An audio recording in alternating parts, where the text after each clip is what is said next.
एक विधवा अंधी औरत का एक बेटा था जिसे वह बहुत प्यार करती थी। वह चाहती थी कि पढ़ लिख कर उसका बेटा एक बड़ा आदमी बने। इसलिए गरीबी के बाद भी उसने कस्बे के सबसे अच्छे स्कूल में उसका दाखिला करवाया। लड़का पढ़ाई में तो अच्छा था, लेकिन एक बात में सबसे परेशान करती थी। उसे स्कूल में दूसरे बच्चे अंधी का बेटा कहकर चिढ़ाते थे।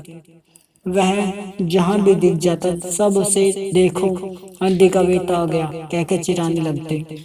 इसका उस पर बहुत विपरीत असर हुआ और उसके मन में अपनी माँ के प्रति शर्म की भावना घर करने लगी। धीरे धीरे ये शर्म चिढ़ में बदल गई।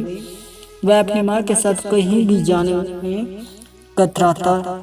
समय बीता और लड़का पढ़ लिख कर एक अच्छी नौकरी करने लगा। उसकी नौकरी शहर में थी। वह अपनी माँ को कस्बे में ही छोड़ गया। उसने अपनी माँ से वादा तो किया कि शहर में रहने की व्यवस्था करने के बाद वह अपने साथ ले जाएगा, लेकिन उसने अपना वादा नहीं निभाया। शहर जाने के बाद उसने अपनी माँ से कोई संपर्क नहीं रखा। कुछ महीनों तक अंधी औरत अपनी बेटे का इंतजार करती रही, लेकिन जब वह नहीं आया तो एक दिन वह उससे मिलने शहर पहुंच गई। इधर उधर पूछते किसी तरह वह अपने एक बेटे के घर पहुंची। बाहर गार्ड खड़ा हुआ था। उसने गार्ड से कहा कि उससे उसके मालिक किससे मिलना है।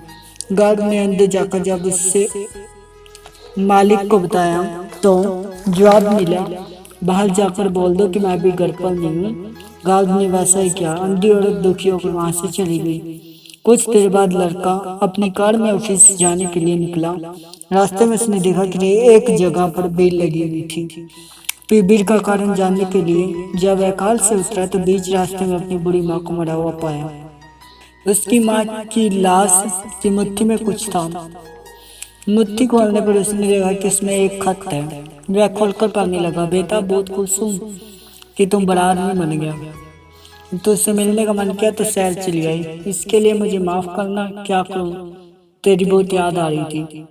सालों से मेरी इच्छा थी कि एक दिन तुझे बड़ा आदमी बना हुआ देखूं। मेरा सपना तो पूरा हुआ, लेकिन तुझे मैं नहीं देख सकती। काश कि बचपन में तेरे साथ वो घटना नहीं घटी हुई थी। काश तेरी आंखों में सरिया ना घुसा होता और मैंने तुझे अपनी आंखें ना दी होती, तो आज मैं इस ओहद पर देख पाती। तेरी बदकिस्मत माँ। खत पढ़ने के बाद लड़का फुट फुट कर रोने लगा, जिसे माँ का अंधी होने के कारण वैसे दूर हो गया।